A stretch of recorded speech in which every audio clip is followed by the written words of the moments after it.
What's going on, everybody? Welcome on into the Bulls Report. My name is Patrick Siepman, and we actually have a fun show for you guys today.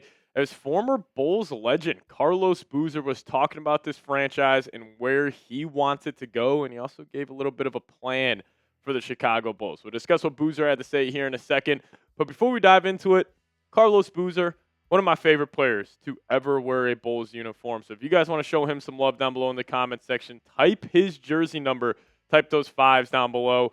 That era of Bulls basketball where it was Boozer, Noah, Derrick Rose, some of the most fun teams in all of sports that I've ever watched. And obviously Boozer was a big part of that. So if you guys could type his jersey number, type those fives in the comment section.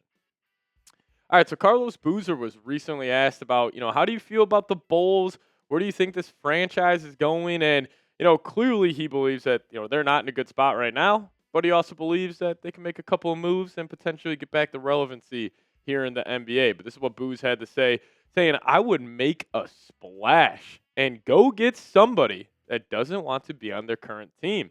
I would trade some assets for a potential superstar, and then the draft. I would load up on the 2026 draft. The 26th draft is loaded. Obviously, Boozer saying that because of his kid, but Cam Boozer in this upcoming draft class. But I'm not really sure what superstar Boozer is talking about because it's kind of twofold. Like if you want the Bulls to go trade for a superstar, you're going to have to give up a ton of assets. But also if you want to load up for the 2026 draft class, how are you going to give up assets for a superstar and also load up for the 2026 draft? And also there's not really that many superstars available. Like the Bulls can't trade for Giannis. They can't trade for Jokic. All these superstars right now, maybe a Zion Williamson, but does he even fall in the superstar bucket? So I'm not sure what Boozer is talking about on that front. And also the Bulls are in no position to trade assets for a superstar. Like, this sounds good on paper. If we're playing franchise mode on 2K and, you're doing a rebuild with the Bulls, and yeah, that sounds good. Trade a couple first-round picks, give up a young player, go get a superstar. But also, what assets do the Bulls have? Like, their own first-round picks are the most valuable asset they have.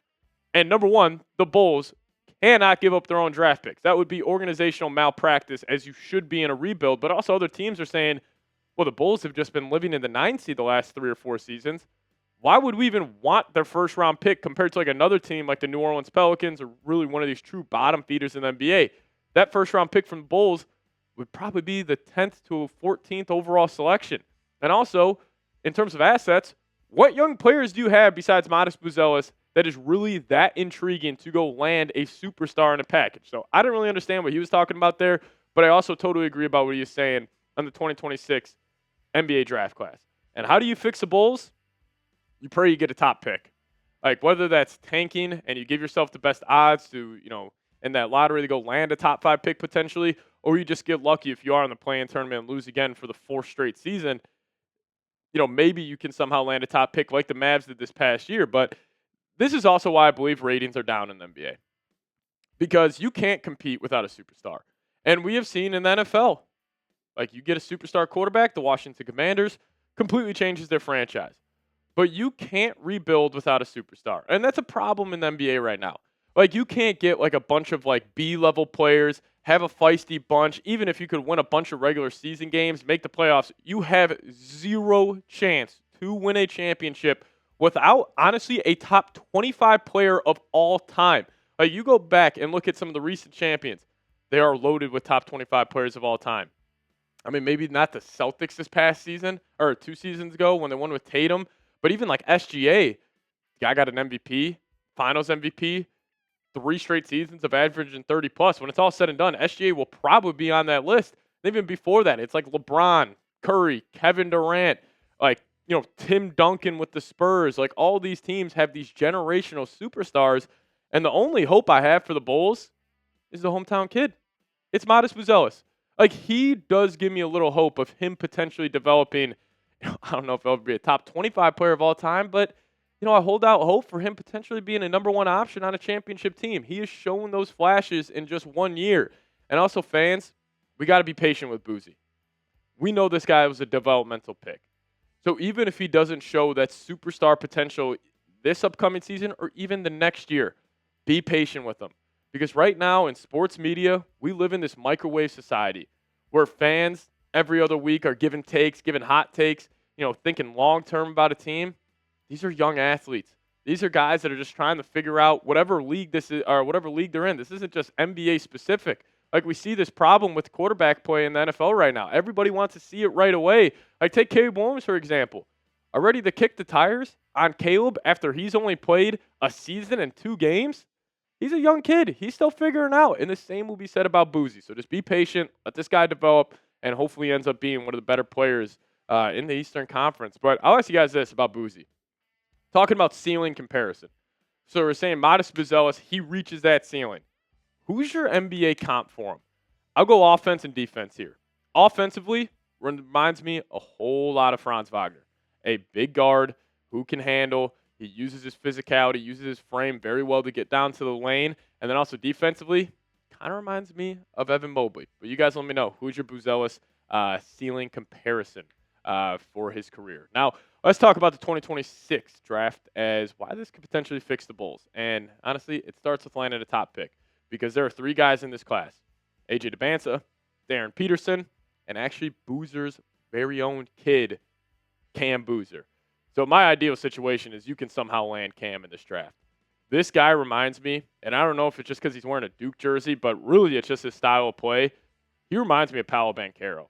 Like a big physical forward who, pressures the rim at a high level, can beat guys off the dribble, definitely needs to develop his jump shot, but just become a smoother handler of the basketball. But Cam really does remind me of a guy like Paolo Banchero, and I think Cam's one of those guys. We talk about having a superstar. Like, I love Buzelis, but Cam's got higher potential than him.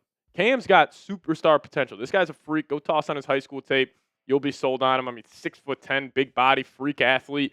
Obviously has the right genes, coming from, Carlos Boozer here. But, hopefully we get to dust off those Carlos Boozer jerseys. That would be my dream scenario. And also, a Cam Boozer minus Buzelis pairing, I actually think would fix the Bulls. And that's what's so challenging about the NBA. Because I think the Bulls are just one lottery ball away from really being a interesting team. Like then you would have Josh Giddey, you got Asenge, Ayo Dosunmu, then you also got Buzelis and Cam Boozer. Like if that's your young core, that's a solid young core to build around. So again, just be patient. Hopefully the Bulls get lucky, but it all stems back to this. You can't compete without a superstar. And how do you get a superstar in the NBA? You got to draft one. Like the Lakers got extremely lucky that they just got handed Luka Doncic, and the Mavs obviously botched that one, but you most likely going to have to draft a guy. And how do you draft a superstar? You get a top 5 pick. That's just reality of the situation. I know that's probably not what everybody wants to hear, but it's just the truth about the modern day NBA. And even if it's not Boozer, this draft class is loaded. Like if you could land an AJ DeBanza, if you could land a Darren Peterson, like you are just one draft pick away. And honestly, it's probably said about most teams.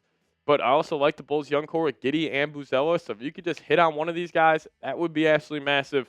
But I do appreciate Carlos Boozer for giving us his insight on the Chicago Bulls. But if you guys made it to the end, only real ones watch the entire show. So if you guys could hit me with a me down below in the comment section, and also hit that subscribe button on your way out.